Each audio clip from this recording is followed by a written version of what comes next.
Hi all.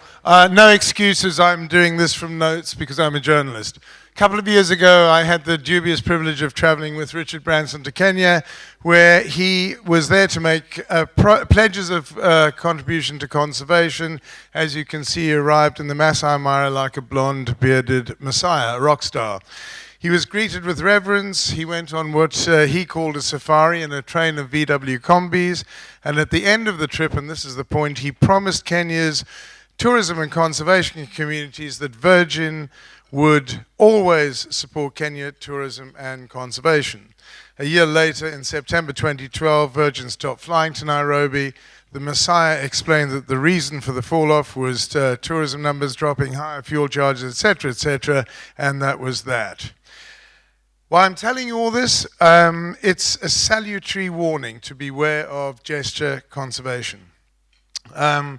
Because when it comes to the bottom line, Africa has to rely on its resources, its people, and their commitment. And if we have to rely on ourselves, we need to be more focused, more coherent, and more joined up in the conservation message we send to the outside world. And that's really why I'm standing here. What we need most is sustainable forms of funding, not gesture conservation. For me, one of the keys to the future of the African wildlife conservation and thus to wildlife tourism is not what's happening today, but a new information paradigm that we develop for tomorrow. Richard Leakey, look what's happening today. Here we are, largely Southern Africans, although a good smattering of East Africans, taking part in the conservation lab, while 4,000 kilometers away, Richard Leakey is hosting a celebrity tusk burning attended by Hollywood film stars, international business leaders, and so on. The country's stockpile of 137 tons, the figures vary, conservatively valued at 200 million up in flames. Many people here at Spear today believe this is money wasted, money that can be used for wildlife conservation. Now, I know these are complicated issues.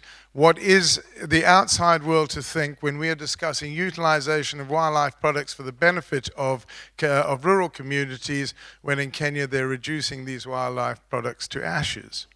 Julian Sturgeon, a rural development expert of some 30 years, has said this: we are having the same disagreements, the same arguments and disputes that we've been having for decades. And if we go on like this, we'll be the last generation to have the luxury of such a debate. So, to trade or not to trade, to hunt or not to hunt, surround wildlife with guns and fences, manage wildlife as part of a rural community benefits project.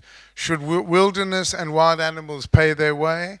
Or do the citizens of the earth owe it to themselves to financially support wilderness? Should tourists pay a wildlife upkeep levy? How will wilderness areas cope with Africa's population explosion, the fastest growing on the planet? We need to address these questions in a consensual manner. So how do we achieve the unity of purpose and singularity of message? This, I hope, is one of the keys of the conversation we're going to be having over the next 24 hours. So, above all, what unites all the people here, conservationists, tourism personnel, business people, and journalists, is our common desire to preserve Africa's wilderness and wildlife. So now we must put aside our differences and talk to the outside world with a single voice. And if we don't, they will stop listening. Thank you, Graham.